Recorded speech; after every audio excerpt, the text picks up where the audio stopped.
In this week's EOS Friday, we're getting our hands dirty and deriving some very important equations. We're starting off with deriving the A and B constants in the EOS. Then we're going to see how we get the coefficients omega A and omega B. Finally, we're going to take a look at Soave's alpha correction term to the A parameter in the EOS. And as usual, we'll finish off by taking a look at what's to come next week.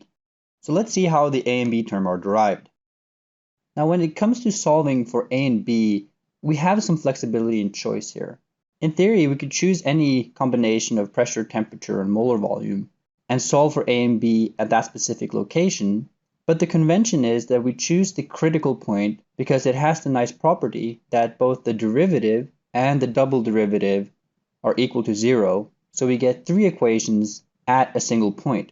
Simplifying these equations, we get the following. These 3 equations are going to be the basis for our derivation of A and B. If you're the type of person who learns best by doing, this would be a perfect time to stop and ponder and think how you could get to A and B from these 3 equations. We start by taking the 2 right equations and combining them to get the following.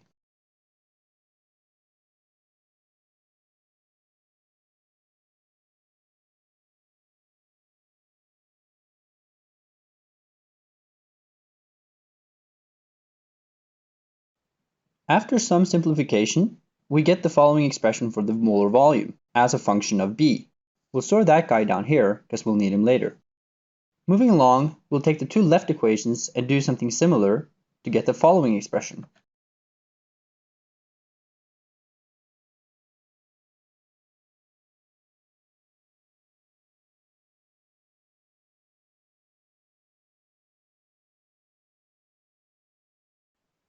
After some simplification, we finally get this result for the pressure. Taking the 2 left equations again, we can combine them in a different way to get an expression for the temperature.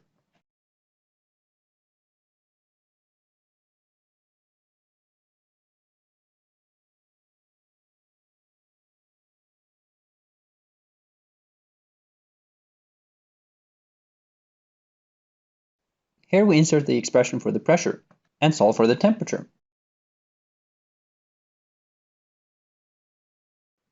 Amazing! Now we have an expression for the molar volume, pressure, and temperature as a function of A and B.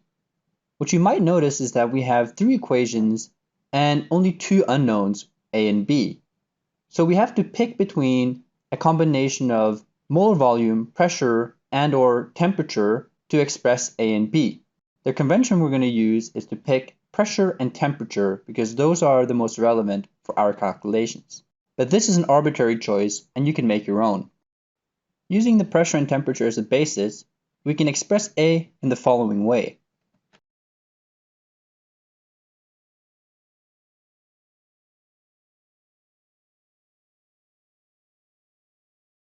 Now we're halfway there. Repeating a similar process, we can express B in the following way.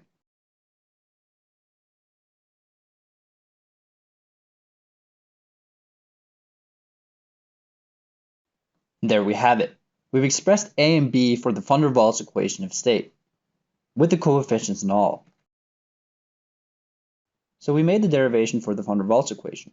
We have a similar form for the other equations of states as well, shown here, where the omega A and omega B terms can analytically be derived from the form of the equation of state. As we showed in the derivation, the omega A and omega B for the van der Waals equation are the following. You can derive expressions for the Peng-Robinson equation of state like this. Yikes, I see why most people just use the approximate value. Or for the Redlich-Kwong or SRK type equation of state as shown here. Let's move on to the last part, which is Soave's modification to the A term. Starting off with our original expression for A, we can multiply it by this alpha term, which is the function of the reduced temperature, which is just the ratio of the temperature divided by the critical temperature. So the way Soave derived this equation was by looking at how he needed to correct the A term for various temperatures. He found it particularly useful to plot the square root of this correction term versus the square root of the reduced temperature. To add some reference, the correction term has to be equal to 1 at the reduced temperature of 1 because this is how we derived our equation for the A term. Adding some data for a component, we see that the trend is a straight line.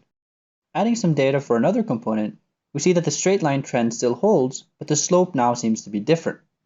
We can express this relationship as an equation where m is the slope of this straight line.